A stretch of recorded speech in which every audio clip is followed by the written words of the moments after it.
Beatrice Armstrong pressed her father's last letter against her chest and told herself she would not cry. Not tonight. Not in this house. Not in front of these people who had taken everything from her family and called it justice. She was 23 years old, dressed in silk she could no longer afford, standing inside the home of the man who had destroyed her father. And she had exactly 1 hour to steal back the only proof that he hadn't deserved to die that way. If you've ever watched someone you love get buried under a lie, stay with me. Subscribe, follow this story all the way to the end, and drop your city in the comments. I want to see how far this story travels. The night Barrett Hargrove threw his annual spring gala, half of New York came dressed in their finest, and Beatrice Armstrong came dressed to steal. She stood near the east corridor of the Hargrove estate, a glass of champagne she hadn't touched balanced in her left hand, her eyes moving slow and steady across the room, the way her father had taught her to read a crowd. "Don't rush your eyes," he used to say.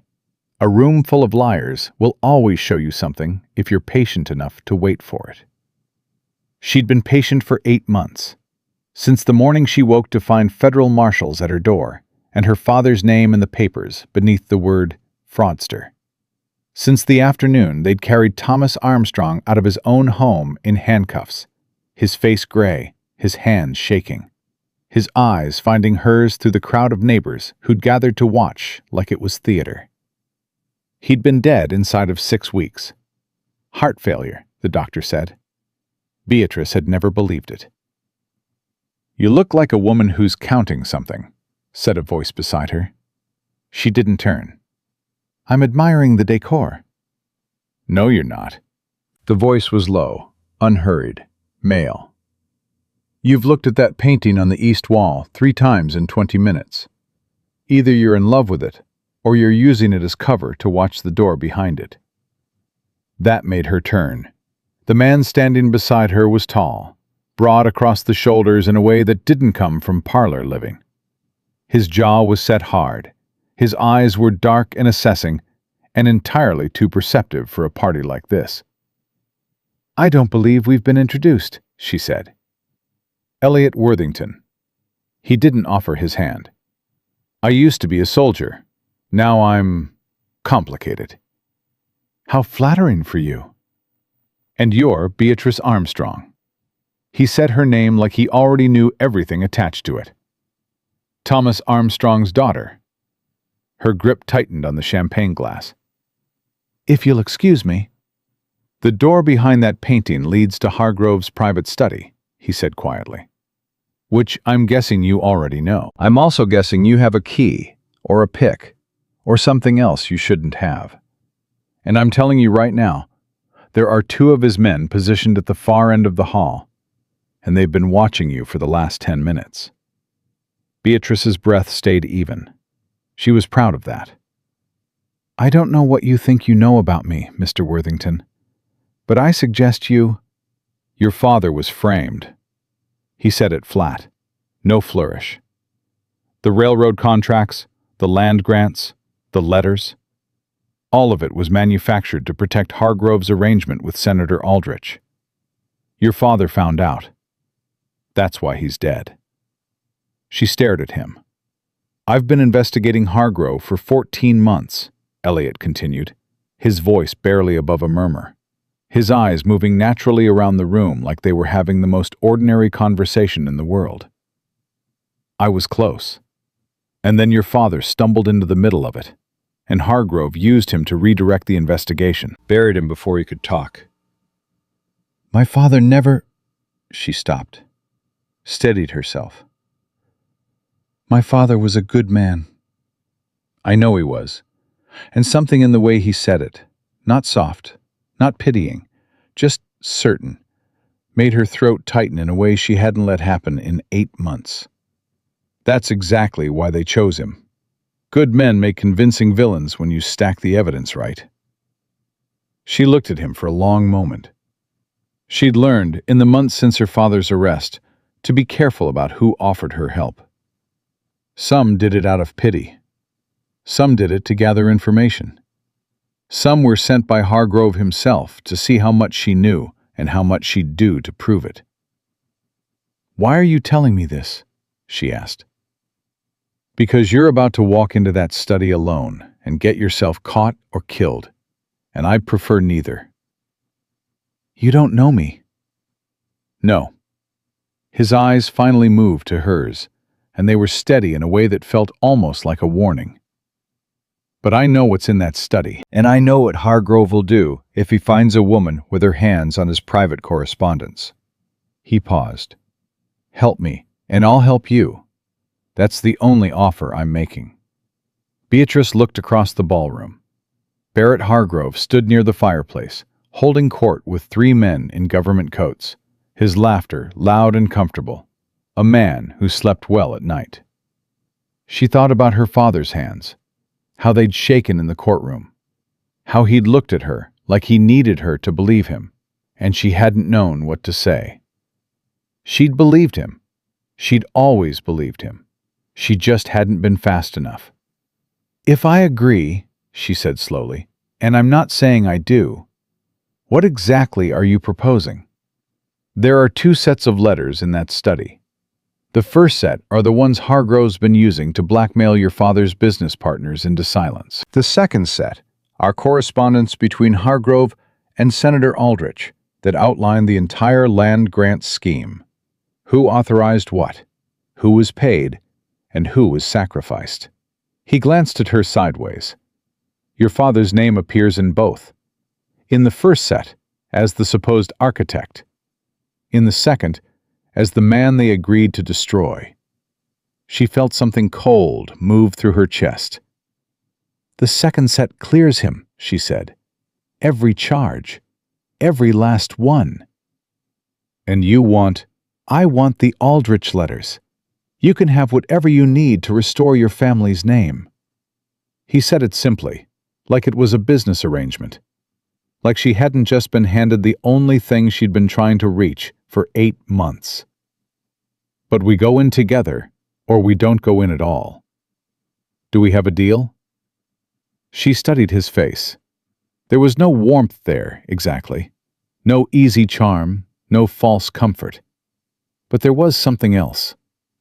Something steady and blunt and honest in a room full of people who were none of those things. "Tell me something," she said, "and I want the truth." "All right." "Why does it matter to you? My father? His name? You said you've been investigating Hargrove for 14 months. You don't need the letters about my father to make your case. So why offer them to me?" A muscle moved in his jaw. He was quiet for a moment, long enough that she thought he wouldn't answer. "Because I had a father once," he said finally. "And his name got buried too. And I didn't have anyone willing to walk through the wrong door to fix it." She held his gaze.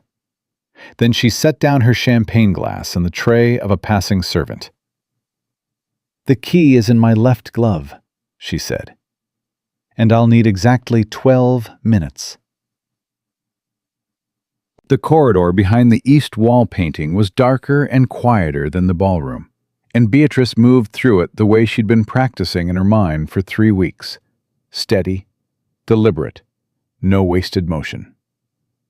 Elliot moved beside her with the particular silence of a man who had done dangerous things in dark places and survived all of them.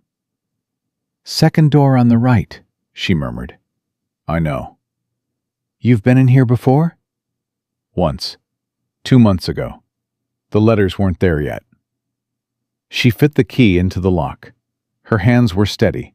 She'd made herself practice that, too, doing precise things while her heart was loud. The lock turned. The study was exactly as the housekeeper had described it. Thomas Armstrong's former secretary, Mrs. Caldwell, had worked for Hargrove for 11 years before her conscience finally outpaced her fear. She'd drawn Beatrice a map from memory, marked the desk, the false panel in the bottom right drawer, the location of the oil lamp. "Left side of the desk," Beatrice said, moving toward it. False bottom in the third drawer. Right side, Elliot said, already at the cabinet near the window. He moved them. She stopped. How do you know? Because I know how Hargrove thinks. He was working the cabinet latch with quick, practiced fingers. He keeps the things he doesn't trust in the obvious place, as decoys. The things he actually values, he moves somewhere less convenient, so he has to make a deliberate choice to access them. Makes it harder to take without him noticing. That's oddly sophisticated for a criminal. Most successful criminals are oddly sophisticated. The cabinet clicked open. He reached in. Here. She crossed to him. He held out a leather portfolio, thick with folded pages. She took it and opened it. Her father's name. There it was, in Barrett Hargrove's own handwriting, in a letter dated March of 1818. Armstrong suspects the nature of the Aldrich arrangement. He must be dealt with before the congressional hearing. Ensure that the forged documents are in place and attributed accordingly. He is a man of reputation, which makes him a more effective vessel for the misdirection than a man of lower standing. Dealt with. She read it twice. Her hands did not shake. She would not let them. Are the Aldrich letters here? Elliot asked quietly. She leafed through, found them. 6 pages, a clear correspondence chain between Hargrove and Senator Aldrich, detailing every step of the railroad land grant fraud. Every official bought, every record altered. And at the end, a single chilling line. The Armstrong matter is resolved. Our arrangement is secure. Yes, she said. They're here. Then we need to move. He'd already closed the cabinet. Hargrove does a circuit of the party at 1/2 every hour. We have 4 minutes. She was folding the letters back into the portfolio when footsteps stopped outside the study door. Neither of them moved. The door handle turned. Beatrice did not think. She put the portfolio behind her back with one hand, pressed herself back against the edge of the desk, and looked at Elliot with her eyes wide and certain. A communication that had no words but was entirely clear. Don't speak. Don't explain. Follow my lead. The door opened. One of Hargrove's men filled the doorway, broad, suspicious, holding a lamp. His eyes went to Elliot first, then to Beatrice, then back to Elliot again. His face shifted from suspicion toward something leering and unpleasant. "Party's in the ballroom," he said. "I'm aware," Elliot said. His voice was completely unbothered. "Miss Armstrong wasn't feeling well. I was showing her somewhere quieter." The man's eyes moved to Beatrice. She let her hand flutter to her collarbone. It wasn't hard to look pale right now. "I apologize," she said. "I simply needed a moment away from the crowd. The champagne," she gave a slight, embarrassed laugh. "I'm afraid I misjudged my tolerance." The man stared at her a moment longer than was comfortable. His eyes moved to her hands, both of them visible now, empty, the portfolio tucked behind her against the desk edge in the dark. "Mr. Hargrove doesn't like guests in the private rooms," he said. "Then I'll be sure to apologize to him personally," Beatrice said, and she let her voice go soft and faintly helpless in the way she'd learned men like this expected. "I do hope he'll forgive me. I feel terribly embarrassed." Another pause. Then the man stepped back from the doorway. "Best get back to the ballroom," he said. "Of course," she smiled. "Thank you." She followed Elliot out of the study and back down the corridor, the portfolio pressed flat against her spine under the back of her dress sash, her face composed and her heart slamming like a hammer. They didn't speak until they reached the edge of the ballroom, where the noise of the party swallowed them whole. "You're very good at that," Elliot said. "At what?" "Performing helplessness." He didn't say it unkindly. "It's a skill." "I've had practice." She reached back and extracted the portfolio, folded it flat, and tucked it under her wrap with the efficiency of someone who'd rehearsed this moment. "I need to get these out of this house." "There's a carriage on Mulberry Street. Blue door, black horse. The driver works for me." He glanced sideways at her. "I'll stay and draw attention. You leave through the garden entrance. 15 minutes. She looked at him. "Why should I trust you?" "You already do," he said simply. "Or you wouldn't have opened that door." She didn't argue with that, because he wasn't wrong. "The Aldrich letters," she said. "You'll still want them." "When you're somewhere safe, not before." He met her eyes directly. "I told you, your father's name first. I meant it." She studied his face one more time. That steadiness again. That complete, unmovable certainty. It was the most unsettling thing about him. Not his silence, not his competence, not the fact that he'd clearly spent the better part of a year inside a world that would kill him without hesitation. It was the fact that he appeared to be exactly what he said he was. In Beatrice Armstrong's experience, that was the rarest thing in the world. 15 minutes, she said. "Don't be late," he said. She walked toward the garden. She was almost to the entrance when Barrett Hargrove stepped directly into her path.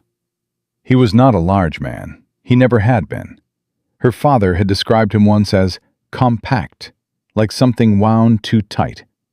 And she'd understood exactly what he meant the first time she'd seen him. He had the eyes of a man who catalogued everything and forgot nothing. They were on her now. "Miss Armstrong." His voice was pleasant. That was the most dangerous thing about it. "What a surprise. I don't believe I saw your name on the invitation list." "I came with the Caldwells," she said, a lie she'd prepared. "Mrs. Caldwell was kind enough to include me." "Was she?" He smiled. The smile didn't reach the eyes. "It's been some time since we've spoken. How are you managing? After everything with your father. A terrible business. I think about it often." "I'm sure you do." "I'm managing well, thank you," she said. "You're very kind to ask." "You know," he tilted his head, his eyes dropping briefly to the wrap over her arm. "I've always thought the truth of what happened with Thomas was more complicated than the courts made it seem. These things often are." He paused. "If you ever wanted to sit down and discuss it, I'd be glad to share what I know. I was quite fond of your father." The wrap was thin, if he looked closely enough. "That's very generous," she said. "I'll think on it." "Please do." He held her gaze for 1 second too long. "Enjoy the rest of the evening, Miss Armstrong." She walked through the garden entrance with measured steps and did not run until she was past the hedgerow. The carriage was exactly where Elliot had said it would be. She climbed in. The driver didn't speak. The horse moved. She sat in the dark of the carriage with her father's letters in her lap, and her hands pressed flat against her knees. And for the first time since Thomas Armstrong had been dragged out of his home in handcuffs, Beatrice allowed herself to believe, just barely, just for one trembling moment, that this was not over yet. That maybe, just maybe, someone else had decided not to let it be. She pressed her fingers to her mouth, breathed. The carriage rolled on through the dark streets of New York, and somewhere behind her, in the glow of Barrett Hargrove's lanterns, Elliot Worthington was still in that ballroom, drawing attention, buying her time, doing exactly what he'd said he would. She didn't know yet whether to trust that, but she was beginning to understand that she might not have a choice. Elliot Worthington arrived at the safe house on Pell Street 40 minutes after Beatrice did, and he arrived with a split lip and blood on his collar. She was on her feet before he'd fully come through the door. "What happened?" "Hargrove's man." He pulled the door shut behind him and turned the bolt. "The one from the study. He saw me leave and decided to ask questions with his fists instead of his mouth. "And?" I answered him. He moved to the basin near the window and splashed water on his face. He won't be repeating the conversation. Beatrice stared at him. He said it like a man reporting on the weather. No drama, no self-congratulation. Just a fact laid flat on the table. "Sit down," she said. "I'm fine." "You have blood on your collar and a cut above your eye." "Sit down, Mr. Worthington." He sat. Mostly, she suspected, because he'd decided it wasn't worth arguing about. She found a clean cloth, wet it, and crossed to where he was seated. He held still while she pressed it against the cut, his jaw tight, his eyes fixed somewhere across the room. "The letters are safe?" he asked. "On the table." "I didn't open the Aldrich correspondence." "I didn't ask." "I know you didn't. I'm telling you anyway." She pressed a little harder than necessary. He didn't flinch. "I want you to know that I kept my word." He was quiet for a moment. Then he said, "I know you did." She stepped back. He took the cloth from her and pressed it himself. The silence between them wasn't uncomfortable exactly.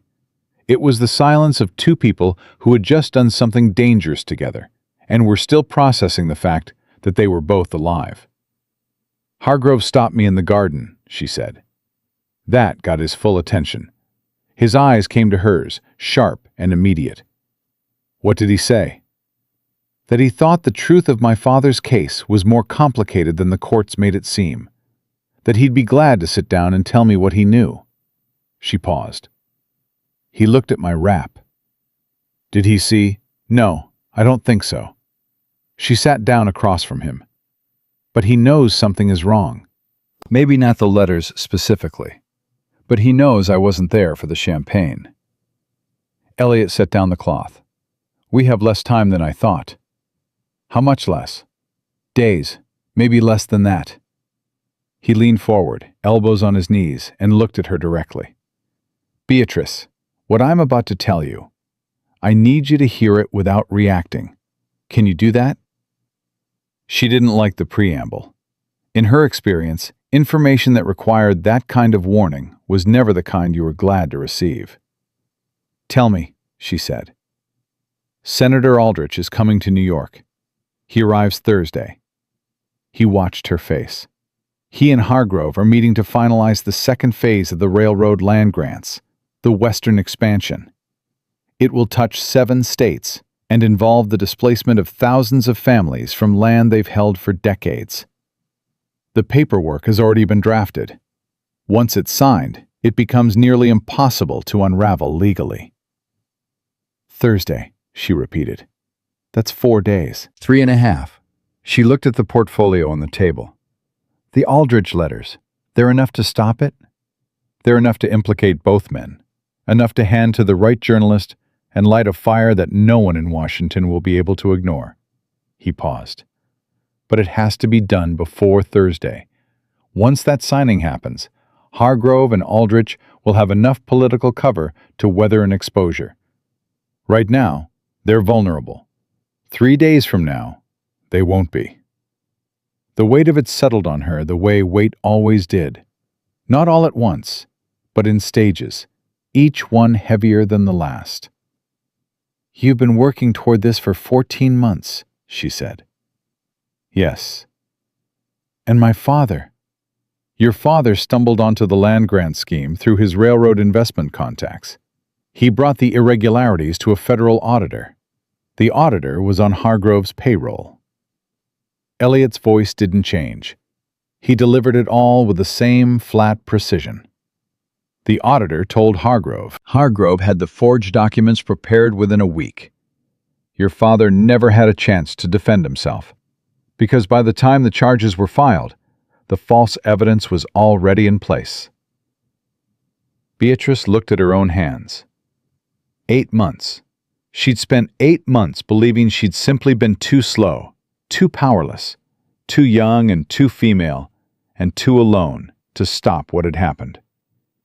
She'd believed, in the quiet parts of the night when she couldn't help it, that if she'd been smarter or faster or bolder, she might have saved him. "He didn't do anything wrong," she said. "No. He found out the truth, and they killed him for it." "Yes." She nodded once, slow and deliberate. Something moved through her. Not grief, exactly. Grief was soft. This was harder than that.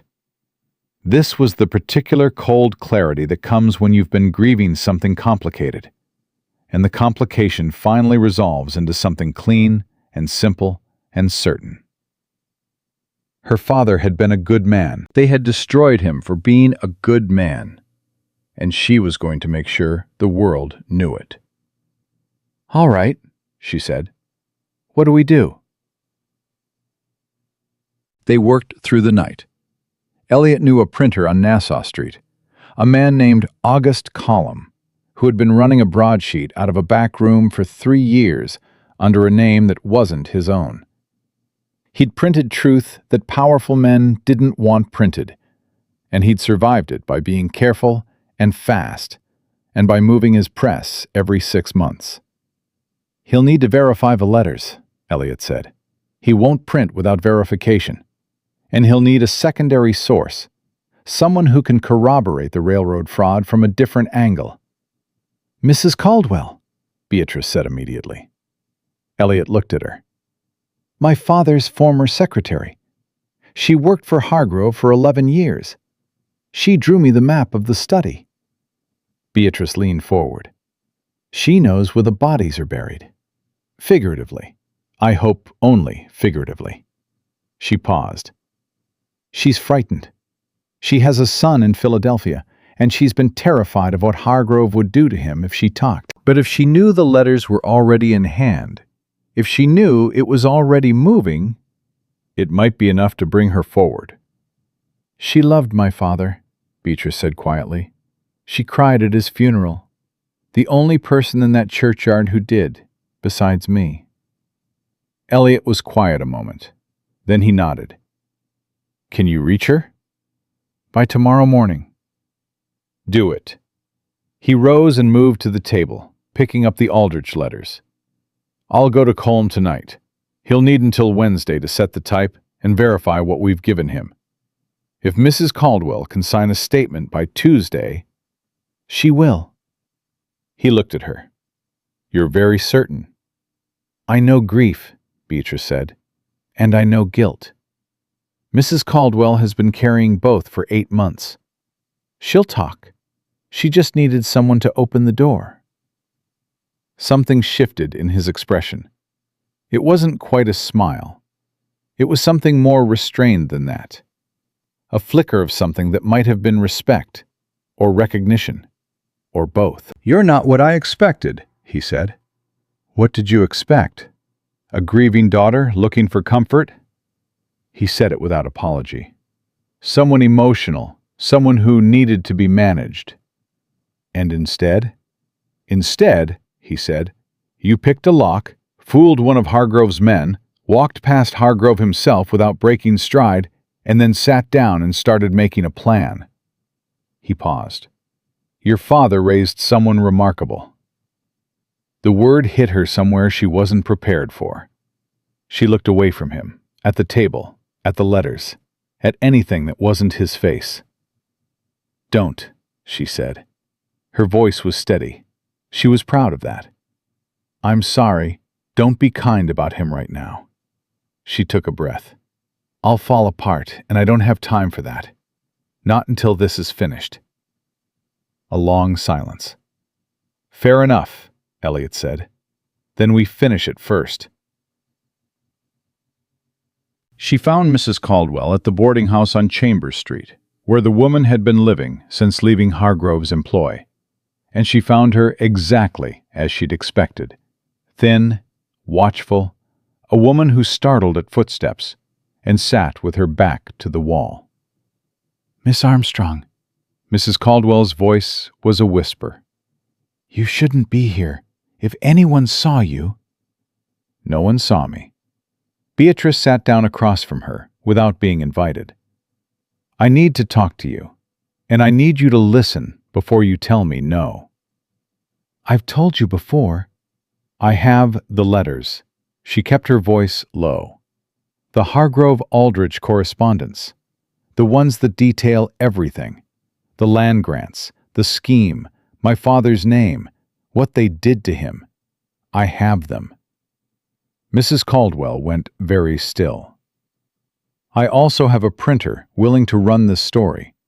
I have a man who's been investigating Hargrove for over a year, who can verify the documents legally. And I have 3 days before Hargrove and Aldrich finalize the second phase of the scheme, at which point exposing them becomes significantly harder." Beatrice leaned forward. "What I need from you is a signed statement. What you witnessed, what you heard, what you know." "They'll destroy me," Mrs. Caldwell said. Your son is in Philadelphia. The moment that story runs, Hargrove will have bigger problems than threatening an old woman in a boarding house." Beatrice held her gaze. "Mrs. Caldwell, you drew me that map. You let me into that house tonight because somewhere inside you, you already decided to do this. I'm just asking you to finish what you started." The older woman's hands were shaking. She pressed them flat against the table. "Your father," she said, and her voice cracked on the second word. "He was the finest man I ever worked for. He made me tea when I was ill. He remembered my son's name. She stopped, pressed her lips together. "He didn't deserve what happened." "No," Beatrice said. "He didn't. And they're going to keep doing it."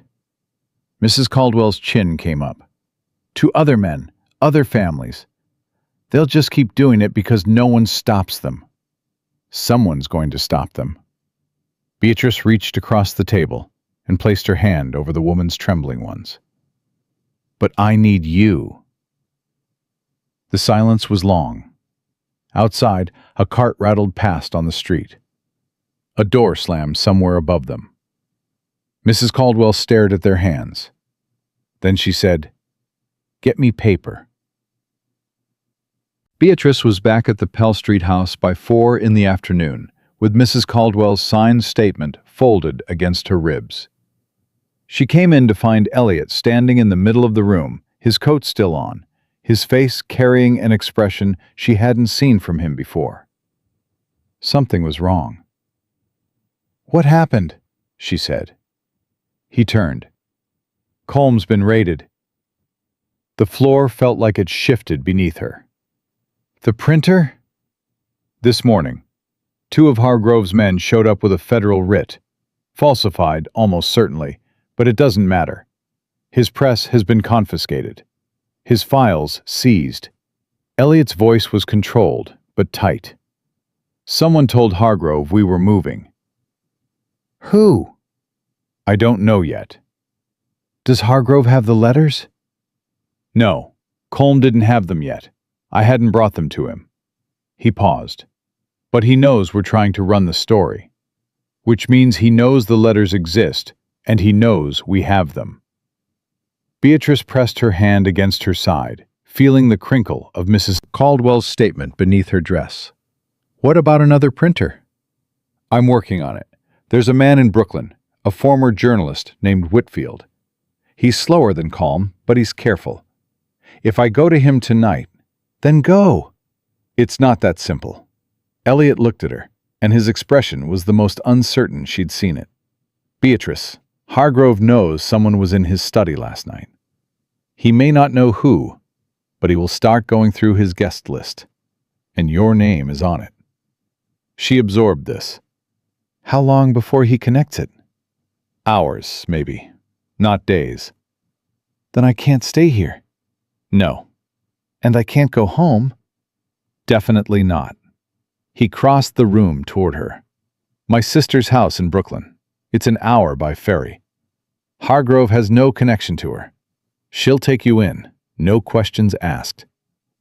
"I'm not hiding in Brooklyn while you..." "I'm not asking you to hide." His voice was firm without being harsh. "I'm asking you to be alive and operational on Wednesday, which you won't be if Hargrove's men find you first." He held her gaze. "The letters go with you. Mrs. Caldwell's statement goes with you. You are the case, Beatrice. If they take you, there is no case." She wanted to argue. She could feel the argument forming, hot and righteous and entirely logical. She knew how to make it. She'd been making arguments since she was 12 years old, and her father had told her that a sharp mind was the only inheritance worth having. But he was right, and she knew he was right, and arguing the point wouldn't change it. "Your sister," she said. "She knows what you do?" "She knows enough." "And she won't ask questions?" "She'll ask plenty of questions." A ghost of something crossed his face. "She just won't ask the ones that matter." Despite everything, despite the raid and the timeline and the cold knot of fear tightening in her chest, Beatrice almost smiled. "She sounds like someone worth knowing. She's the best person I know." He said it simply, no hesitation, "which is exactly why I trust her with you." The ferry crossing was cold, and the water was dark, and Beatrice stood at the rail instead of sitting, because sitting felt like surrender. The letters were sewn into the lining of her traveling bag. Mrs. Caldwell's statement was folded inside the bodice of her dress. She had $17 and a penknife and a set of lockpicks she'd carried for 3 months and never expected to actually use. She thought about her father. She thought about the way he used to stand at the window of his study in the mornings, drinking his coffee and watching the street below with an expression that was equal parts affection and worry. Because he loved New York, but he never quite stopped worrying about it. He'd loved this city the way you love something that could break your heart, with full knowledge of what it was capable of. "You can't fight the whole world, Bea," he used to say, "but you can stand up straight inside it. That's always been enough." She hadn't understood what he meant back then. She was beginning to. The Brooklyn dock came into view through the dark, and the ferry slowed, and Beatrice Armstrong squared her shoulders and lifted her chin and told herself, for the 100th time, that this was not over, that there were still 3 days, that Elliot Worthington was, against all reasonable expectation, a man who kept his word, that Mrs. Caldwell had signed her name on a piece of paper that could bring down a senator and a criminal in one clean blow, and that somewhere in a falsified court record in Lower Manhattan, her father's name was still carrying a charge it didn't deserve. She intended to correct that, even if it cost her everything. What she did not know, what she could not possibly know, standing at the rail of that ferry with the cold river wind in her face, was that inside the envelope Elliot had pressed into her hand as she'd stepped onto the gangway, there was not just the address of his sister's house. There was also a second letter, one she hadn't seen before, one that wasn't part of the Aldrich correspondence, one that bore her father's handwriting. She opened it, standing at the rail of the ferry, with the wind pulling at her hair and the dark water moving beneath her, because she could not wait. She told herself to wait, told herself that whatever was inside, she needed to be somewhere still and quiet and seated when she read it. But her hands had already broken the seal before her better judgment could intervene. The handwriting was her father's. There was no question. She had read his hand her entire life. The slightly uneven slant of the capital T. The way he looped his lowercase e like a wave cresting. She would have known it anywhere. "Beatrice," it began. No preamble, no greeting, just her name, written with a weight she could feel even through dried ink. "If you are reading this, then you have found someone worth trusting, which means you are already further along than I expected. I hoped you would let it go. I know you well enough to know you never would. So instead, I will tell you what I should have told you in the courtroom before they silenced me. The letters in Hargrove's study are real. But they are not the only evidence. There is a ledger, Hargrove's private account record, the transactions that directly tie Aldrich's payments to specific land seizures, specific families, specific dates. Without it, the letters are compelling. With it, they are undeniable. The ledger is not in his study. It is not in his house. It is being held by a man named Cornelius Webb at the Webb Dry Goods on Canal Street. Webb doesn't know what he has. He only knows that Hargrove paid him to store a locked box and ask no questions. I discovered all of this 3 weeks before my arrest. I tried to get word to a federal official I believed I could trust. His name was Marshal Henry Pruitt. Either he was not trustworthy, or my letter never reached him. Either way, I could not prove what I knew before they moved against me. The Webb ledger will finish this. It will put Hargrove in prison and take Aldrich down with him. It will also restore everything they took from our name. I am sorry I could not do this myself. I am sorry you are carrying it. You are the best thing I ever did, Beatrice. Do not let them make you believe otherwise. Your father. She read it twice. Then she folded it with very great care and pressed it into the bodice of her dress beside Mrs. Caldwell's statement.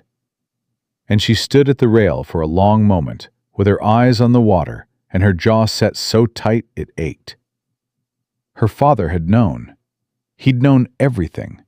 The ledger, the Webb connection, the Aldrich payments. And he died knowing he hadn't been able to get it out in time. He died knowing the truth was still buried and that his daughter was alone with it. And somehow, from somewhere, he'd gotten that letter to Elliot Worthington, which meant Elliot had been holding it, waiting, deciding when to give it to her. She was not sure yet whether that made her grateful or furious.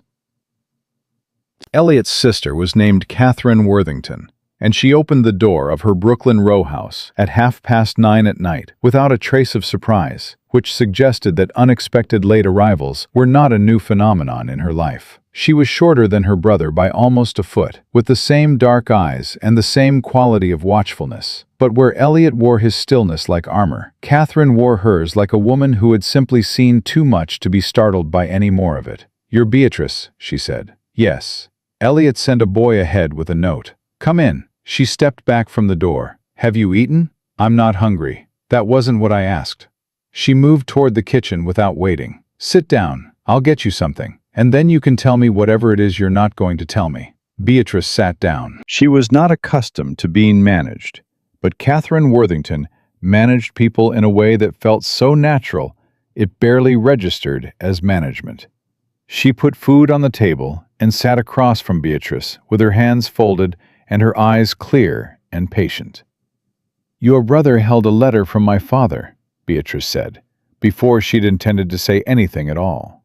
"He gave it to me tonight as I was leaving. He'd had it, I don't know how long." Catherine's expression didn't change. "I see. How did he get it?" "That's something you should ask him." She paused. "But I'll tell you this much. Elliot has been carrying things for other people for a long time. It's not a habit I've ever been able to break him of." She looked at Beatrice steadily. "He gave it to you, though. That matters more than when." "Does it?" "It does." Catherine's voice was firm, without being unkind. "Elliot doesn't give people things until he's certain they're ready to use them. He gave you that letter on the ferry, when you were already moving and couldn't turn back. That's not deception, Miss Armstrong. That's strategy. And it's not a strategy he'd use on someone he didn't respect." Beatrice absorbed this. "You defend him very readily." "He's my brother. Also, he's usually right." A pause. "Which is extremely irritating. But there it is."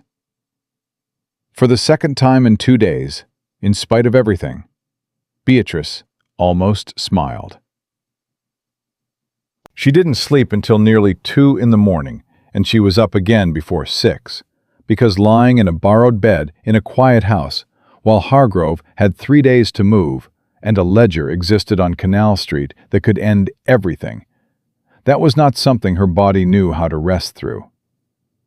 Catherine was already in the kitchen. She set a cup of coffee in front of Beatrice without comment. "He'll come today," Beatrice said. "Elliot." "Probably." Catherine wrapped her hands around her own cup. "He usually appears when things are at their worst. It's another one of his habits." "The ledger."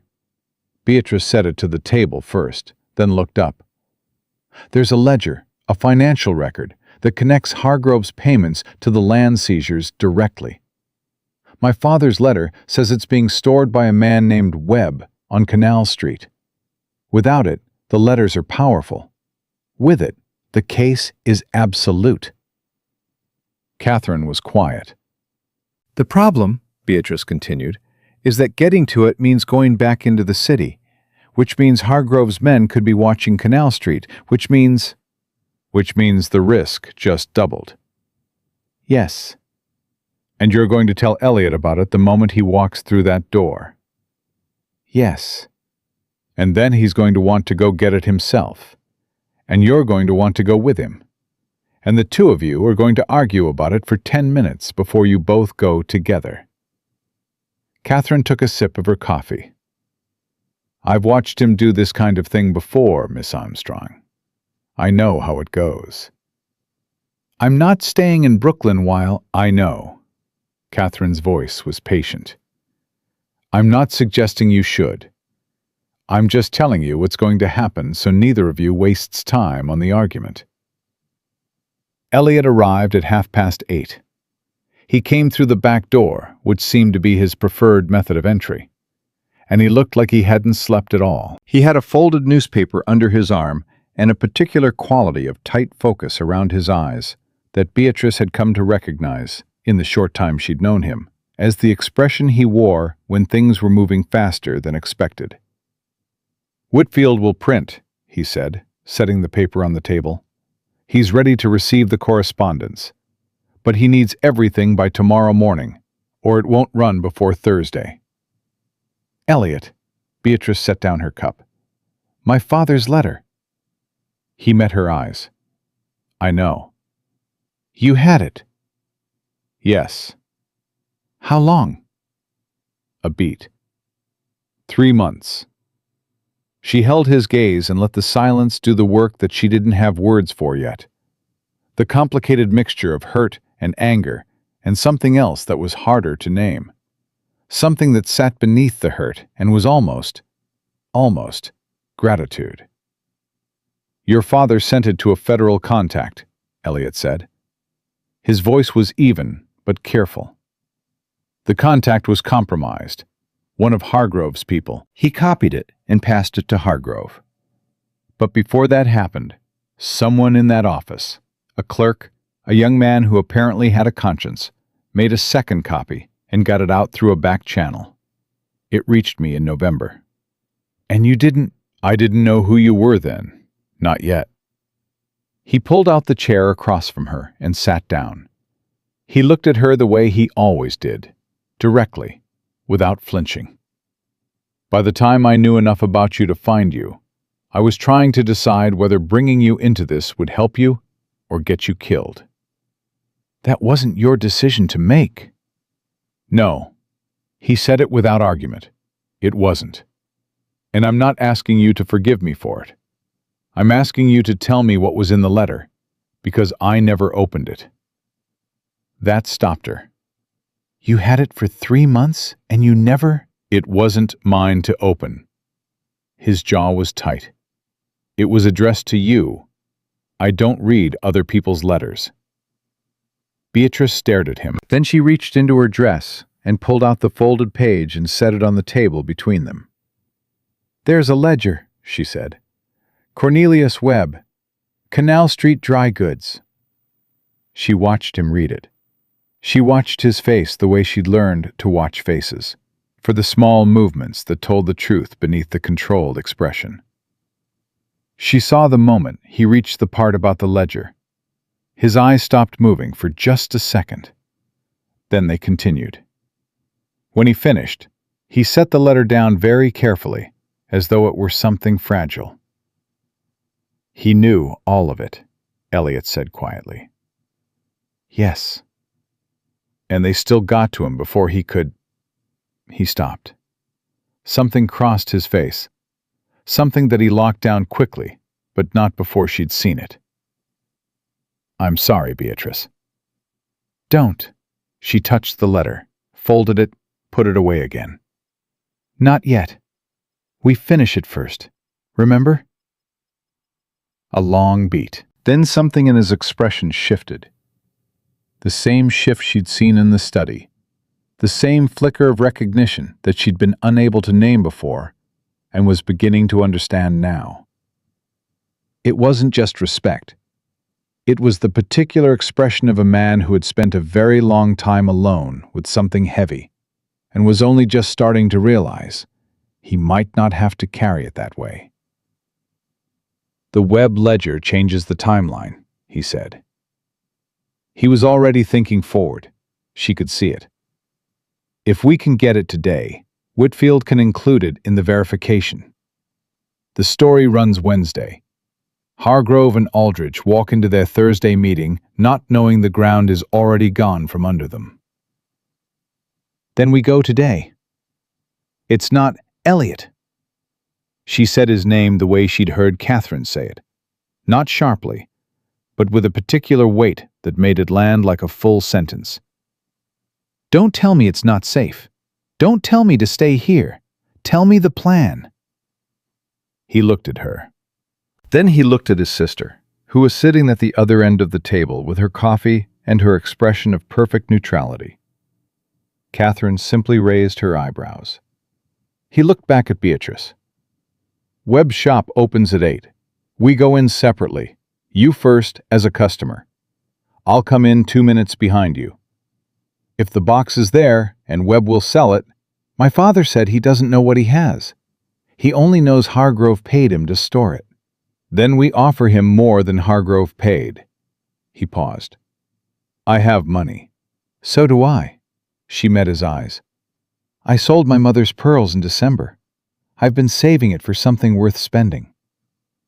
This time the flicker in his expression lasted a little longer before he controlled it. "All right," he said. "We go together." Canal Street in the morning was loud and fast and crowded, in the way of a city that was still in the process of becoming itself. Too much commerce, too many languages, the smell of the river cutting through the noise. Beatrice walked into Webb's Dry Goods like a woman who'd been shopping there for years, and she took her time about it, moving through the shelves slowly, taking note of the exits, the counter, the door behind it. Cornelius Webb was a small man in his 60s, with a nervous habit of adjusting his spectacles that Beatrice catalogued in the first 30 seconds. He watched her from behind the counter, the way men of that type always watched unaccompanied women in shops. Not with menace, but with the slightly suspicious attention of someone wondering how much trouble she was likely to be. When Elliot came in 2 minutes later, Webb's attention shifted. That was useful. She moved to the counter while Webb was occupied with Elliot's entrance, and she said, quietly and directly, "Mr. Webb, my name is Beatrice Armstrong. My father was Thomas Armstrong. I believe you have something that belongs to him." Webb's adjusting hand froze on his spectacles. "I don't know what—" "A locked box," she said, "stored for a fee, by a man named Hargrove." She held his gaze. "Mr. Webb, I know you were told to ask no questions. I'm not here to cause you trouble. I'm here to pay you fairly and take what's mine and leave you entirely out of whatever comes next. But I need that box." "I can't—" $50, Elliot said from beside her. He'd crossed the shop without her hearing him, which was becoming a pattern that she was going to have to speak to him about. "Cash. Today." Webb's spectacles needed adjusting again. That's more than—" "We know." Elliot set the bills on the counter. "The box, Mr. Webb." Webb looked at the money, looked at Beatrice, looked at Elliot. The calculation happening behind his eyes was visible and entirely human. The weight of a paid arrangement against the weight of $50 and the urgent certainty of two people who were clearly not here to be argued with. He went to the back room. He came back with a locked mahogany box about the size of a ledger. Beatrice took it with both hands. It was heavier than she expected. She looked at Elliot. "Let's go," he said. They were 6 steps from the door when it opened from the outside. The man who stepped through was not someone she recognized. But Elliot did. She knew it from the way his body stilled, the particular stillness that preceded movement, like a hammer being drawn back. "That's Hargrove's solicitor," he said very quietly. "Don't run. Walk. Now." They walked, side by side, out the door, past the solicitor, who was already looking over their heads toward the counter, where Webb was standing with $50 in his hand and guilt written across every feature. They made it to the street. "He'll send someone," Beatrice said. "He already has." Elliot's hand was at her elbow, steering her left without breaking stride. "There are 2 men at the corner. Don't look." She didn't look. Her hands were tight on the box. "Where?" "Straight ahead. Keep walking. There's an alley. I see it." They turned into it. Footsteps behind them, quickening. "Can you run?" he said. "Can you keep up?" she said. And they ran. They came out the other end of the alley 3 blocks east and kept moving until the sounds behind them had thinned and then stopped. And then Elliot pulled her through the door of a dressmaker's shop on Fulton Street, without explanation or warning. And the woman behind the counter looked up and said, "Elliot, you absolute—" "20 minutes, Margaret," he said. "I'll explain later." Margaret, whoever she was, looked at Beatrice, looked at the mahogany box, and said, with the resigned expression of a woman who had said it before, "You owe me dinner. Again." Beatrice stood in the back room of a dressmaker's shop on Fulton Street, the lockpicks already in her hand, because she was not waiting any longer. The lock on the box was a simple one. It took her 40 seconds. She lifted the lid. The ledger was there, thick, brown leather, pages and pages of columns in Hargrove's precise accountant's hand. Dates, amounts, names, properties. 8 years of documented corruption, payments, bribes. Every family displaced. Every official purchased. Every lie recorded with the meticulous care of a man who never expected anyone to find it. And on the first page, in the top right corner, written in what she now recognized as her father's handwriting, a small notation, 3 lines, dated 2 weeks before his arrest. "This record was brought to my attention by an associate in Hargrove's employ. I have verified 3 entries against independent records, all 3 confirmed. H.A. account, March to August 1817. Direct correlation to seizures documented in county records. T.A. Her father had seen it. He'd found the ledger, verified it, documented his findings in his own hand. And then it had been taken from him and stored somewhere safe, out of reach, by the very man who'd framed him for fraud. Hargrove had kept it. He'd kept her father's annotations in the ledger and stored the whole thing away. Not because he was careless, but because a man like Hargrove kept evidence the way he kept everything else, as leverage. Something to use someday, against someone. He simply hadn't predicted that someone would be Thomas Armstrong's daughter. "Elliot," her voice came out steadier than she felt. "Come look at this." He crossed the room and looked over her shoulder. She heard the breath move through him. "Your father's notation," he said. "Yes." "That's Beatrice. That's authenticated by the man they framed. In his own hand. That is—" He stopped. "That's everything." She closed the ledger. She held it against her chest the way she'd held her father's letter on the ferry. Two hands, tight, like something precious and fragile that the world had already demonstrated a talent for taking away. "Get it to Whitfield," she said. Her voice was solid. Her hands were not shaking. "Tonight." Everything. The Aldrich letters, Mrs. Caldwell's statement, the ledger. She looked up at him. "My father verified this evidence 2 weeks before they arrested him. He was telling the truth the whole time, and they buried him anyway." "Yes," Elliot said. "Wednesday morning, this runs." "Yes." "And Thursday, when Hargrove and Aldrich sit down together, it'll already be over." "Yes," she breathed. "Then let's finish it."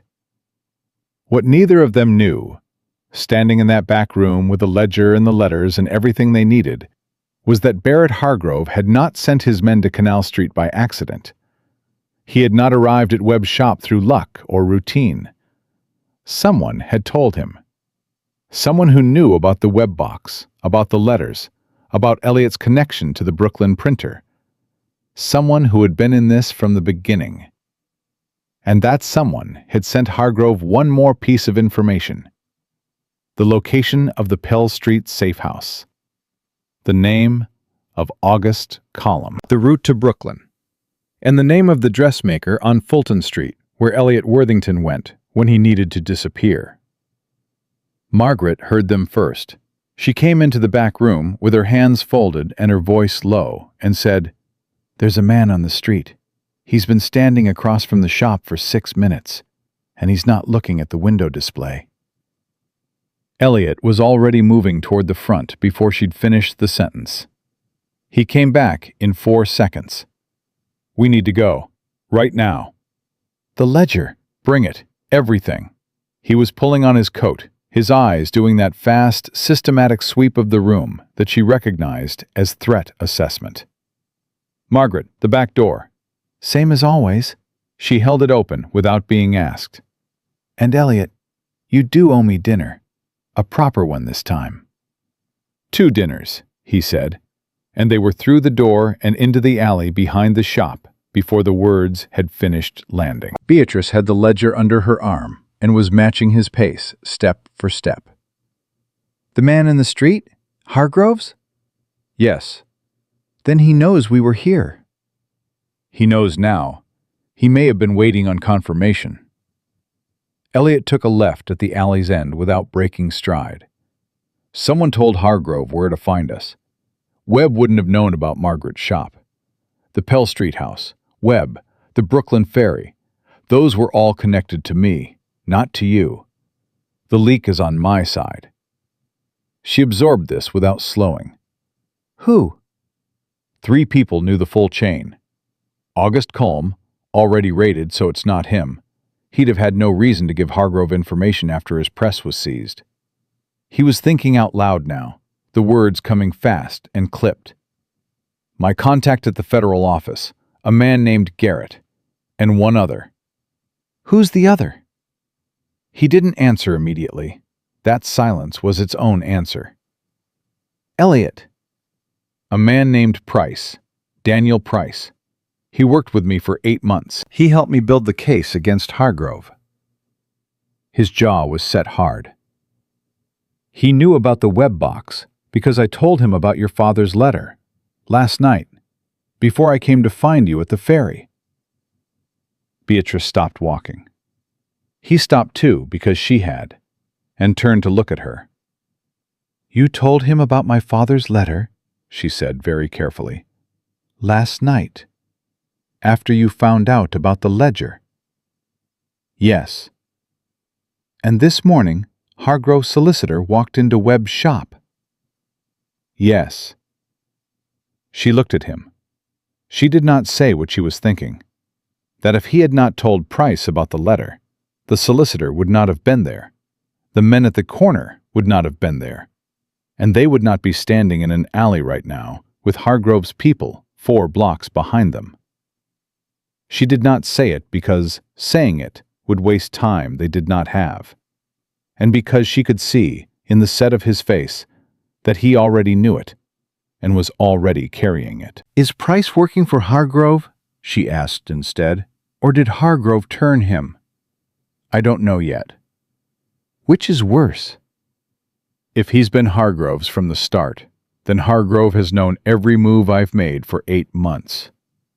His voice was flat. "If Hargrove turned him recently, bribed him, threatened him, whatever he used, then the damage is limited to the last few days." "Either way, Price knows we have the ledger." "Yes." "And he knows we're trying to get it to Whitfield by tonight." "Yes." She shifted the ledger under her arm, thought, made a decision. "Then we don't go to Whitfield." He stared at her. "What?" "If Price knows the plan, then Hargrove knows the plan. If Hargrove knows we're going to Whitfield, he'll have men there waiting."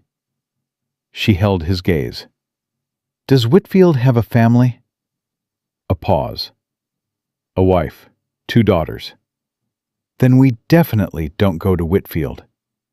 She said it without hesitation, and she meant it. She was her father's daughter, and Thomas Armstrong had never once solved a problem by dragging innocent people into it. "We need another way to get this to print. Someone Hargrove doesn't know about. Someone not connected to you. Every journalist I know in this city is not a journalist." She was already thinking, already sorting through everything she knew, every contact, every name her father had ever mentioned. "My father had a friend, Philip Dearborn. He runs a political gazette in Philadelphia, the Federal Observer. He's been in New York this week, attending the state assembly sessions. I saw his name in the society pages on Monday."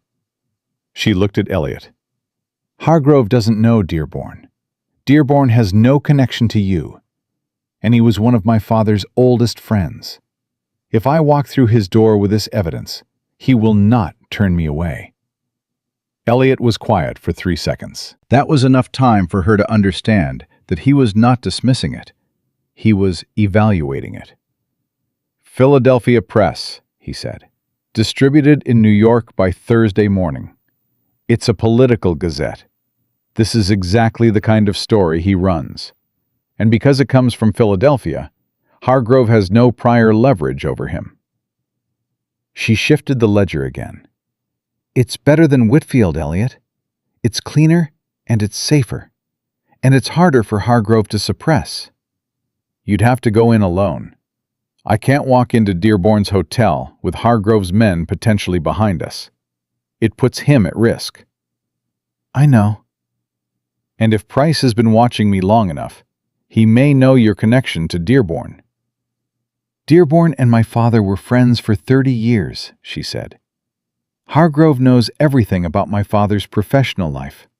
His personal friendships, the ones that had nothing to do with business or politics.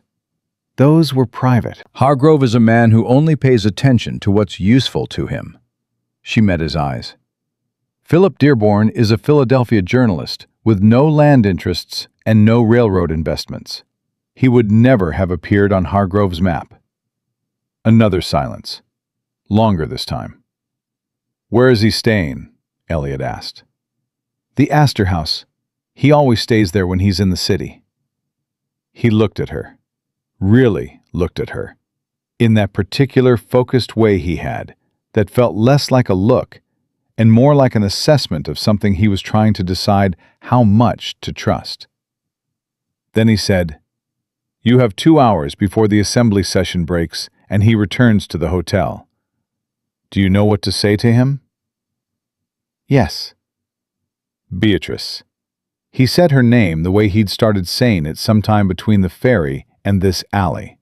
Not as an address, but as something more deliberate. "When you walk in there, you need him to believe you instantly and completely. You don't have time for him to be cautious." "How are you going to do that?" She reached into her dress and pulled out the folded letter. "I'm going to show him my father's handwriting," she said. "And I'm going to tell him what Thomas Armstrong found, and what Thomas Armstrong wrote, and what Thomas Armstrong would have done if they hadn't stopped him." She folded it back, carefully. Philip Dearborn loved my father. He will not need more than 5 minutes. She was right about the 5 minutes. Dearborn was a large, red-faced man with white side whiskers and the permanently startled expression of someone who spent too much time reading things that appalled him. He opened his hotel door at her knock, and his face went through surprise, recognition, and something that cracked open like an old wound in the span of about 4 seconds. "Beatrice Armstrong," he said. "Good Lord! Come in, child." She was inside and talking before he'd finished closing the door. She told him everything. She did it in the compressed, precise way she'd been doing dangerous things for the last 2 days. No wasted words, no sentiment. Straight from one fact to the next. The Hargrove scheme, the Aldrich letters, Mrs. Caldwell's statement, the ledger, her father's annotations, the timeline, the Thursday signing. She set the evidence on his writing table as she went. He stood over it without sitting, picking up each document, reading quickly, his expression moving through shock and then fury, and then something cold and settled that she recognized because she'd felt it herself. "Your father sent me 3 letters before his arrest," Dearborn said when she'd finished. His voice was thick. "He never mentioned any of this." "He wouldn't have. He'd have been protecting you." She held his gaze. He was protecting everyone he could, right up until they stopped him. Dearborn set down the last page. He was quiet for a long moment. The specific quiet of a man deciding something that he already knew he'd decided. "I can have this set and printed by tomorrow morning," he said. "The Federal Observer goes out to 400 subscribers in Pennsylvania and New York. I have a distribution contact in Lower Manhattan who can get copies to every government office, every newspaper, every law office in the city by 6 a.m. Thursday." He looked at her. "Hargrove and Aldrich will walk into their meeting knowing the world already knows what they've done." "Yes," she said. "This will destroy them." "Yes." "It will also be dangerous for you." He studied her face. "Once this runs, Hargrove will know you did this. He may not be able to act against you publicly, but men like Hargrove don't limit themselves to public action." "I know." He was quiet another moment. "Your father would be furious with me for allowing this." "My father would be standing exactly where I'm standing," she said quietly. "And you know it." Dearborn's expression broke, just slightly, just for a second. The way a man's face breaks when the truth of something hits him somewhere he wasn't guarding.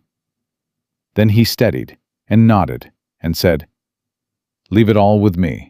Every page. I'll keep it locked until it's in print." He looked at her with an expression that she could only describe as protective and helpless in equal measure. "Where will you be?" "Safe," she said. "I'll find you Thursday morning." She was at the door when he said, "Beatrice." She turned. "He talked about you constantly." Dearborn's voice was rough. "Every time I saw him, how you'd argued some legal point over breakfast, how you'd taken apart some business proposal he'd shown you and found the flaw he'd missed. He said you had the sharpest mind he'd ever encountered, and that it was the great injustice of the age that no one would pay you for it." He paused. He was right, on both counts. She pressed her hand flat against the doorframe for one moment, breathed. "I'll see you Thursday," she said, and walked out before she stopped being able to. She found Elliot waiting exactly where he'd said he would be. The reading room of a coffee house on Broadway, second table from the window, facing the door. He had a newspaper and an untouched cup of coffee, and the expression of a man who had been thinking hard about something unpleasant. She sat down across from him. "Done." He looked at her. "Dearborn will run it?" "Tomorrow morning. In print by 6 Thursday. Distributed to every government office in the city." She folded her hands on the table. It's better than Whitfield. The Federal Observer has credibility Hargrove can't argue with, and it's outside his reach. You were right, he said. Simply, directly, no qualification. She nodded. I usually am. Something crossed his face, that flicker again, a little longer this time, a little less controlled. Price, he said, returning to the problem. We need to find out whether he's been Hargrove's man from the beginning. Does it change anything practically, right now? It changes how much damage has been done. If he's been feeding Hargrove information for 8 months, then Hargrove may have more than we think, may have already moved against Whitfield, against other contacts. Then we warn them and we keep moving.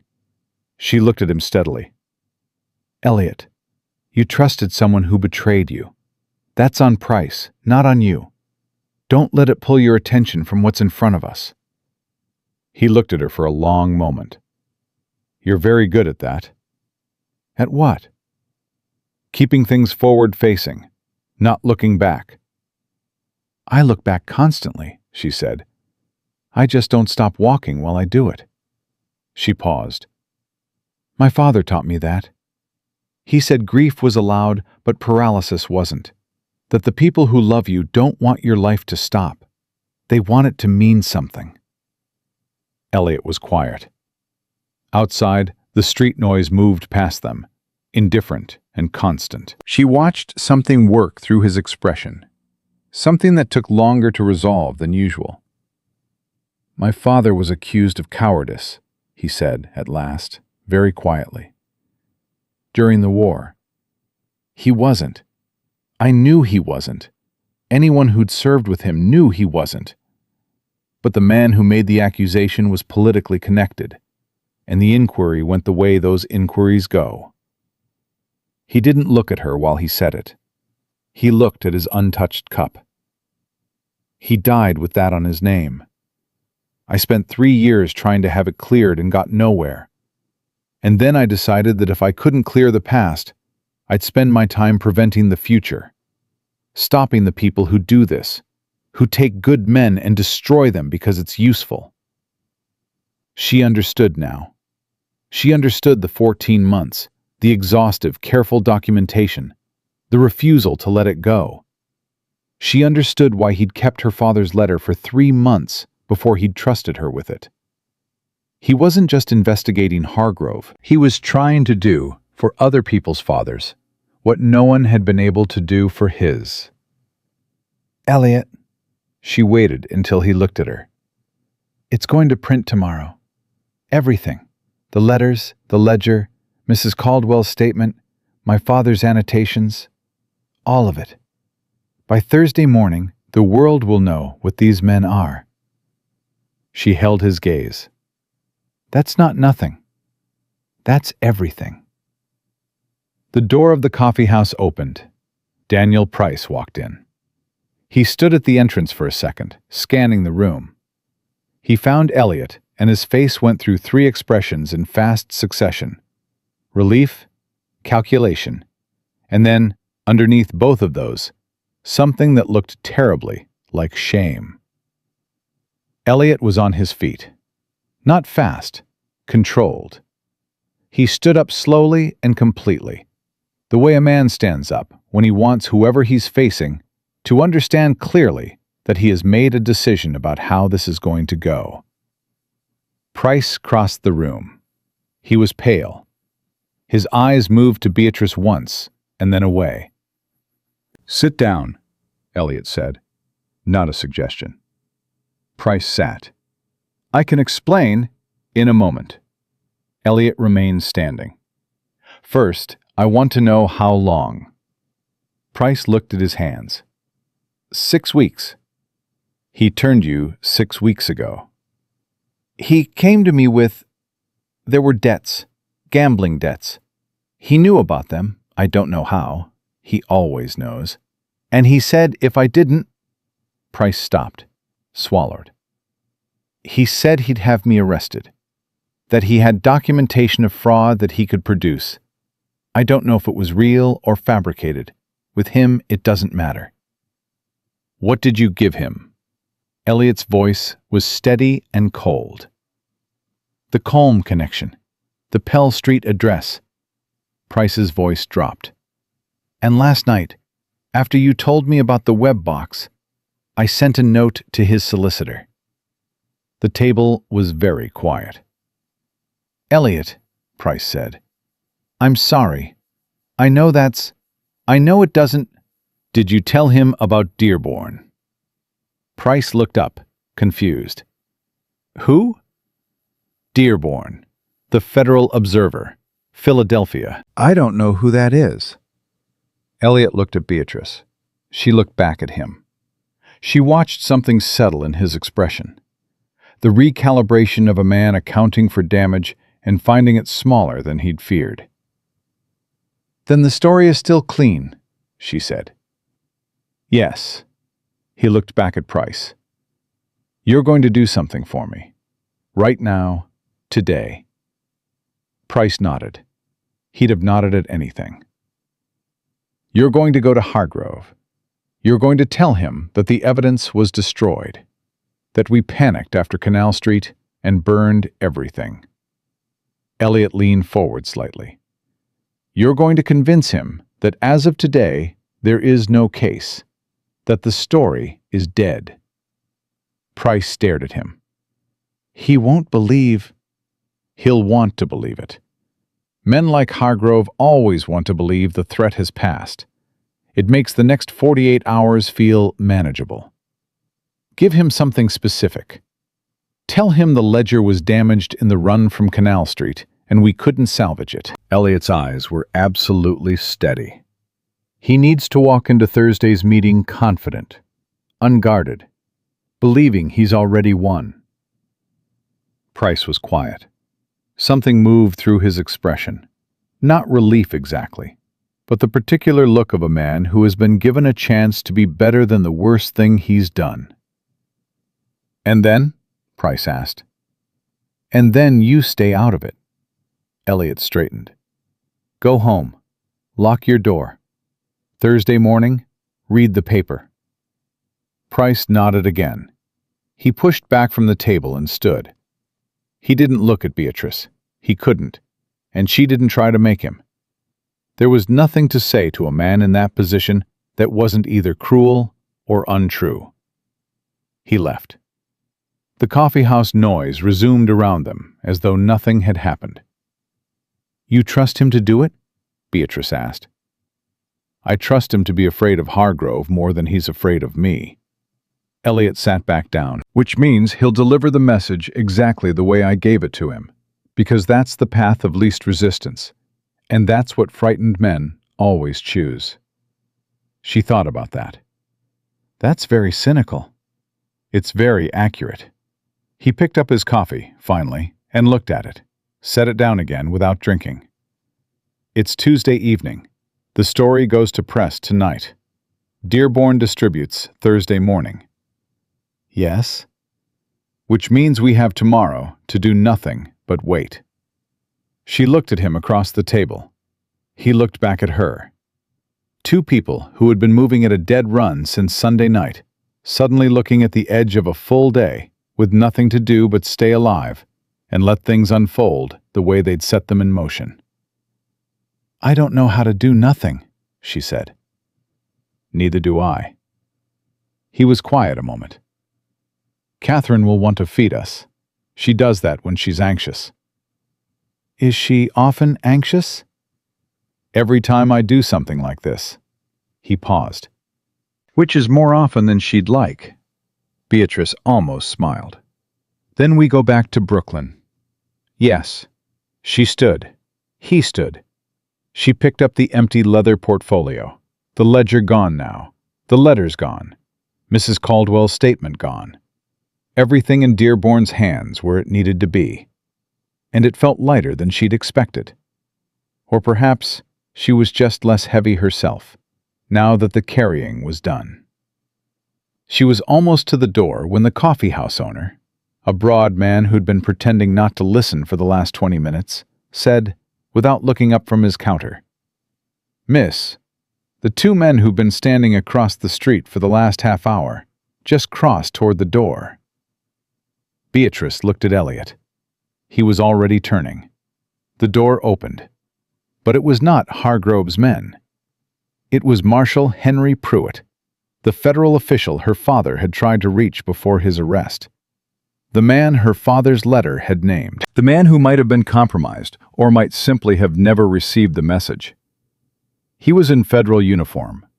He had two deputies behind him, and he was looking directly at Elliot Worthington with an expression that was not hostile, but was very, very serious. "Mr. Worthington," he said, "I think it's time you and I had a conversation." His eyes moved to Beatrice. "Miss Armstrong, I've been looking for you since Monday." Beatrice did not move. She did not step back or reach for the ledger that was no longer there, or look to Elliot for a cue.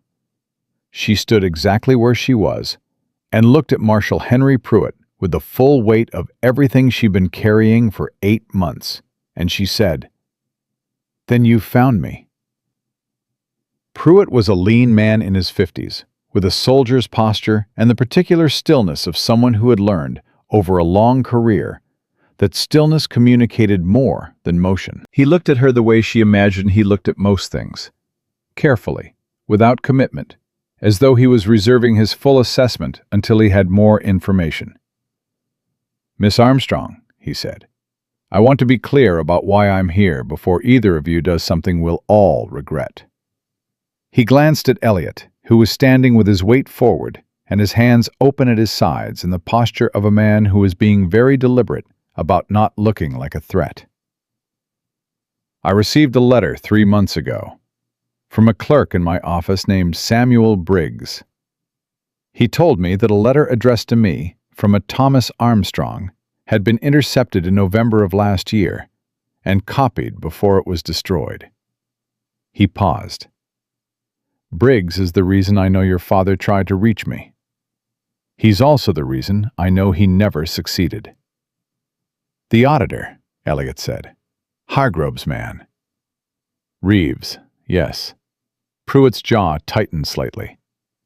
"I've known about Reeves for 6 weeks. I haven't moved against him because, the moment I do, Hargrove knows the federal office is compromised from his end, and he takes steps to protect himself." He looked at Beatrice again. "I've been trying to build a parallel case, something clean, something that doesn't touch anything Reeves might have tainted. 3 months of work." He stopped. "And then Monday morning, 2 of Hargrove's men raided a printer on Nassau Street with a falsified federal writ, and someone in my office flagged it because they used my seal without authorization. And I started following a trail that led me here." Beatrice looked at him for a long moment. She was thinking about her father, about the letter he'd sent, the letter that had been intercepted, the gamble he'd taken on a man he believed he could trust. A gamble that hadn't failed because Pruitt was corrupt. A gamble that had failed because a corrupt man sat between them and had stolen the message before it could land. "My father tried to reach you," she said. "Yes." "He believed you were honest." "I hope I am." Pruitt said it without performance. "I can't always know for certain in this work, but I try to be." He gestured toward the table she and Elliot had just left. "May we sit down?" They sat. Pruitt's deputies positioned themselves near the door, with the practiced invisibility of men who had done this before. The coffeehouse owner found something urgent to attend to at the far end of his counter. "Tell me where you are," Pruitt said. Beatrice told him, all of it, again, compressed and precise, the same way she'd told Dearborn, because she'd found that the second time through was easier and faster, and she had less patience now for anything that wasn't movement. She watched Pruitt's face while she spoke. He didn't interrupt. He listened the way very good investigators listen, with his whole attention, no part of him performing engagement while another part wandered. He was simply, entirely present. When she finished, he said, "Dearborn has everything." As of 2 hours ago, He prints tonight. Distributes Thursday morning. 6 a.m. Every government office, every newspaper, every law office in the city. Pruitt was quiet. He looked at the table. Then he looked at Elliot. The ledger. Your father's annotations. He said it to Beatrice. That's authenticated evidence of fraud in your father's own hand, corroborated by his contemporaneous notation. Yes, she said. That's not just enough to run a story. His voice had changed, something hardening in it, something that had been assessing and was now decided. That's enough for federal arrest warrants. For both of them. He looked at Elliot. Mr. Worthington, your 14 months of documentation, I assume it exists in physical form somewhere I can access? My sister's house in Brooklyn, Elliot said. Every page. I want it tonight. Pruitt leaned forward. Here is what I can do. I can have warrants drawn by midnight. I can have federal deputies at every exit of the building where Hargrove and Aldrich are meeting Thursday morning. And I can have them in irons before they sit down. He paused. The story runs the same morning.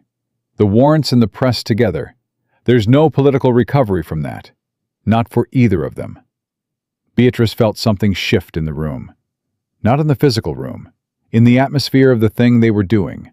The weight and shape of it. For 2.5 days she had been running, improvising, reacting, pushing forward on nothing but her father's letter, and the particular stubborn certainty that the truth existed somewhere and deserved to be found. And now she was sitting across from a federal marshal who was telling her that the machinery of the law, the machinery that had failed her father, had been used against him, had buried him, was prepared to turn in the right direction. You should know, she said carefully, that someone in your office may still be reporting to Hargrove. Beyond Reeves. Pruitt nodded. I have 3 people I trust completely. No one else knows what I'm doing tonight. He looked at her steadily. I'm not naive, Miss Armstrong. I know what my office has been. I know what was done to your father through channels that should have protected him. I cannot undo that. He paused. But I can make sure the record shows, from this point forward, what the truth of it was. She held his gaze. He tried to do the right thing. He did do the right thing, Pruitt said. He just needed someone else to carry it far enough. He stood, straightened his coat, looked at both of them. Go to Brooklyn. Get me those documents. I'll meet you there in 2 hours. Catherine opened the door before they'd knocked, because Catherine always seemed to know when they were coming. And she took one look at their faces and said, Sit down, both of you, and eat something. Whatever it is can wait 5 minutes. It genuinely can't, Elliot said. It genuinely can. She moved back toward the kitchen. A federal marshal is coming to my house in 2 hours. The least I can do is make sure the people involved have eaten a meal first. Elliot stopped, turned. How do you know about the marshal? You just told me. She didn't look up from the stove. Sit down. Beatrice sat down. Elliot sat down. Catherine put food in front of them with the calm efficiency of a woman who expressed care through action because words were too slow. And Beatrice ate without tasting it and felt, for the first time in 2.5 days, the particular exhaustion that only arrives when the body decides the emergency is nearly over. She does this, Elliot said quietly, watching his sister move around the kitchen. When she doesn't know how to say something, she feeds people. What would she be trying to say right now? Beatrice asked. He was quiet a moment. That she's glad we're both here, and that she was afraid we wouldn't be. Beatrice looked at Catherine's back, at the efficient, deliberate movements of a woman holding her worry in her hands and turning it into something useful. She thought about all the people who loved difficult, reckless, purpose-driven people, who waited at home while those people ran through dark alleys and picked locks and outran corruption, and came back, when they came back, with split lips and blood on their collars and mahogany boxes full of evidence. "She must be very tired," Beatrice said. "She never complains about it." "That doesn't mean she isn't." He looked at her. Then he looked at his sister. Something moved through his expression. The particular look of a man seeing something he'd stopped letting himself see, because seeing it required him to reckon with the cost of who he was.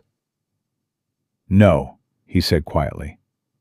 "It doesn't." Pruitt arrived at 9 o'clock with one deputy and a leather satchel, and he and Elliot spent an hour at Catherine's kitchen table going through 14 months of documentation, while Beatrice sat across from them and answered questions when she was asked, and did not speak when she wasn't, because she understood that this part wasn't hers to manage.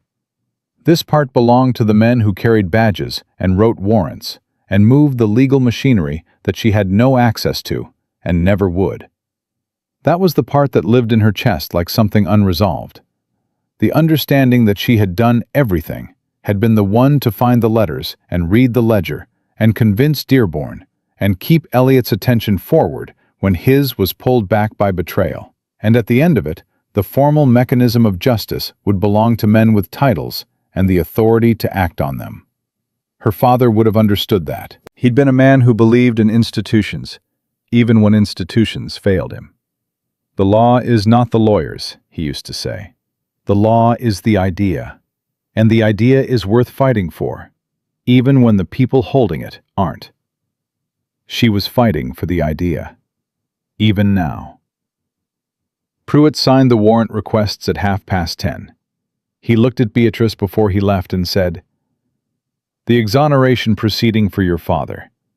I'll begin that filing Thursday afternoon. It will take time. These things always do. But it will happen." She nodded. She did not trust her voice right then. "He deserved better from us," Pruitt said. It was a plain statement. No flourish, no self-exoneration. Just a fact, acknowledged. "I'm sorry we didn't do better." She found her voice. "Do better now," she said. "That's all I'm asking." He held her gaze. Then he nodded, picked up his satchel, and left. The house was quiet after that. Catherine had gone to bed with the diplomatic timing of a woman who knew when she was not needed. The clock on the mantel moved toward midnight. Beatrice was sitting at the kitchen table with her hands wrapped around a cup of tea that had gone cold, and she was not thinking about anything in particular, which was, she realized, the first time in 8 months that had been true. Elliot came back from seeing Pruitt out and stood in the doorway for a moment before he came in and sat down across from her. They didn't speak for a while. The quiet between them had changed over the course of 3 days, had moved from the cautious silence of two strangers deciding how much to trust each other, to something that didn't need to fill itself with words to be comfortable. She noticed that. She noticed it the way she noticed things she wasn't sure yet what to do with. "Price went to Hargrove," Elliot said finally. "I had a message from him an hour ago. Hargrove accepted the story. He believes the evidence was destroyed." "Good." "He'll walk into Thursday's meeting with no idea what's waiting for him." "Good," she said again. Another silence. "When this is over," Elliot said, and then stopped, as though he'd started the sentence without having decided where it was going. She looked at him. "When this is over?" He met her eyes. "I don't know what comes next. For either of us." He said it plainly, without apology. "I've spent 14 months with one fixed point. Bring Hargrove down. Protect the people he was going to hurt. I don't have a strong habit of thinking past fixed points." "Neither do I," she said. "For the last 8 months, the fixed point has been my father's name." She looked at her cold tea. "I don't know who I am without that as the center of everything." "You're the person who picked the lock," he said. She looked up. You're the person who walked past Hargrove in the garden without breaking stride, who went to Mrs. Caldwell and knew exactly what to say, who thought of Dearborn when the plan collapsed and was right about him. He was looking at her with the same steady directness he always had, except that there was nothing assessing about it now.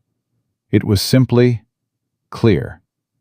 You're the person who told me to keep moving when I was ready to look back, who carried your father's letter across a river and still got up before 6 the next morning to finish what he started. He paused. That's not a woman who needs a fixed point to know who she is.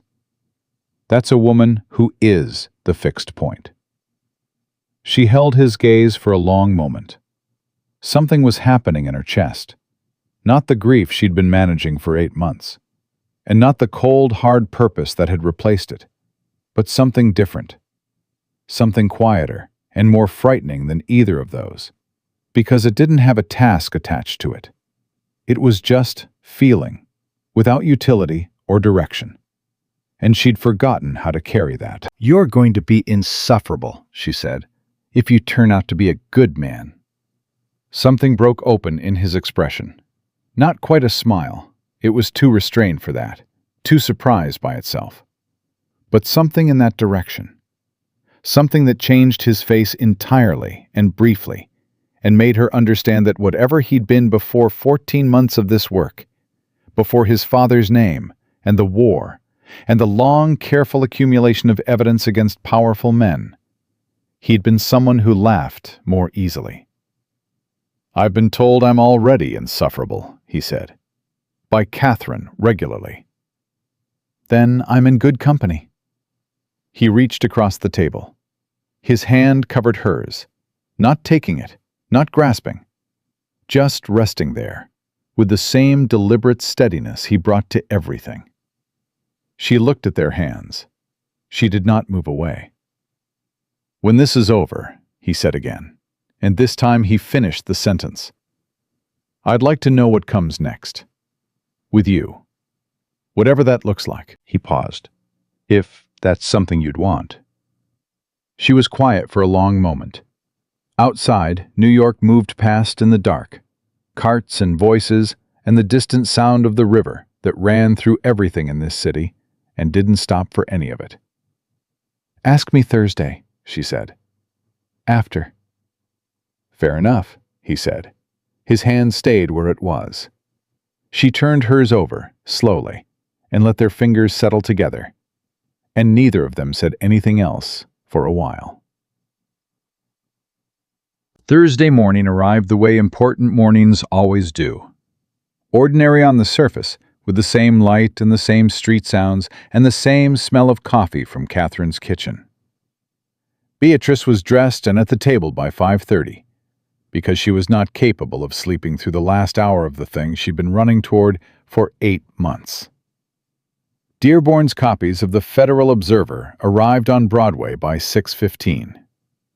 She knew because Elliot had a boy posted near the distribution point, and the boy came to Catherine's door at 6:20 with a copy under his arm and the excited expression of someone who understood, instinctively, that he was adjacent to something significant. The headline read, "Documented Fraud. Hargrove, Senator Aldrich, and the Railroad Land Scheme. A federal case 8 years in the making." Below it, in smaller type, "The late Thomas Armstrong, businessman and former federal auditor's contact, vindicated by his own evidence." She read those 2 lines 3 times. Her father's name, in print, carrying the right words finally. Vindicated, not accused, not disgraced, not the man they'd made him in their falsified record. Vindicated. She set the paper down on the table. She pressed both hands flat against it. She breathed. Catherine put her hand on Beatrice's shoulder and didn't say a word, because Catherine Worthington understood, better than most, that some moments didn't need language. At 7:45, Barrett Hargrove arrived at the private meeting room at the Exchange Hotel on Broadway, with 3 associates and the comfortable confidence of a man who believed the threat against him had been extinguished, and the morning's agenda was nothing more than the formalization of a scheme he'd been building for 8 years. He found Marshal Henry Pruitt waiting inside, with 6 federal deputies and a warrant bearing the signature of a federal judge that Hargrove had not managed to reach in time because he hadn't known to try. Senator Aldrich arrived 11 minutes later and found the same situation, and had what witnesses later described as a profound physical reaction to it. Beatrice was not there for the arrests. She had not wanted to be. She'd thought about it, imagined it, the way you imagine the end of something you've spent everything on. But when it came to it, she found she didn't need to watch Barrett Hargrove being put in irons to feel the completion of what she'd done. The completion had happened the night before, at a kitchen table in Brooklyn, when a federal marshal had said, "I'll begin that filing Thursday afternoon," and she had understood that her father's name was already moving back toward the light. She was at Philip Dearborn's hotel at 8 o'clock, because she'd told him she'd be there, and because it mattered to her to be where she said she'd be. Dearborn opened the door with a Federal Observer in his hand, and the expression of a man who had remembered, in the night, why he'd become a journalist. "It's done," he said. "Yes," she looked at him. "Thank you, Philip." "Don't thank me." His voice was rough. "Thank your father. He did the work." He paused. "We just finally let it land." Elliot found her on the steps outside the hotel, in the early Thursday morning air that smelled like the river and the city and the particular freshness of a thing that had been wrong for a long time and was beginning, at last, to be right. He stood beside her. He didn't say anything. She was looking at the street, at the people moving past with their ordinary errands and their ordinary mornings, none of them knowing that somewhere across the city 2 men were in federal custody, and an 8-year scheme was unraveling in a meeting room that had been designed to be the scene of its completion. "Pruitt confirmed," Elliot said. "Both of them taken. No resistance." She nodded. "The exoneration filing is in motion." Pruitt said 4 to 6 weeks for the formal proceeding. She nodded again. "Beatrice." He said her name the way he'd been saying it, with weight, with intention. The way you say the name of something you've decided matters to you. "It's Thursday." She turned and looked at him. His face was the same face it had always been, set and careful and honest, in a way that had nothing to do with softness and everything to do with character.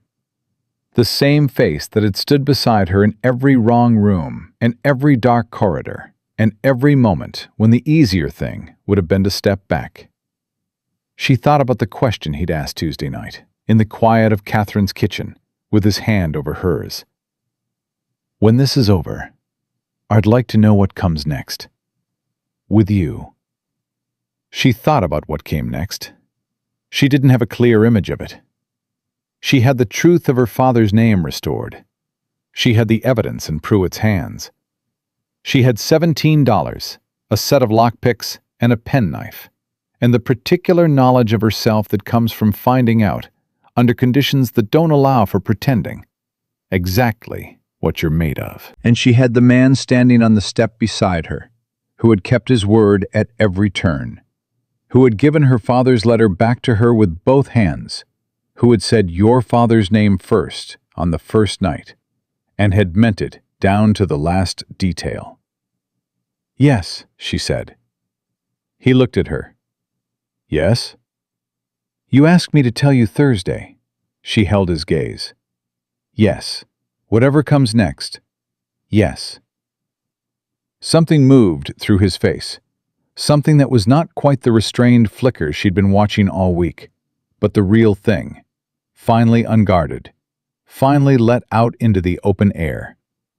He reached out and tucked a loose strand of hair behind her ear, with the careful deliberateness of a man who understood the value of small gestures. And she let him. and neither of them looked away. The street moved past them, indifferent and alive, and full of the ordinary ongoing world. And Thomas Armstrong's daughter stood in the morning light with her father's name cleared, her head high, and her future beginning. Not because the world had finally been fair to her, but because she had refused, at every turn and at every cost, to let it be anything else. That was her father's legacy. That was his gift. She carried it forward, and she did not look back.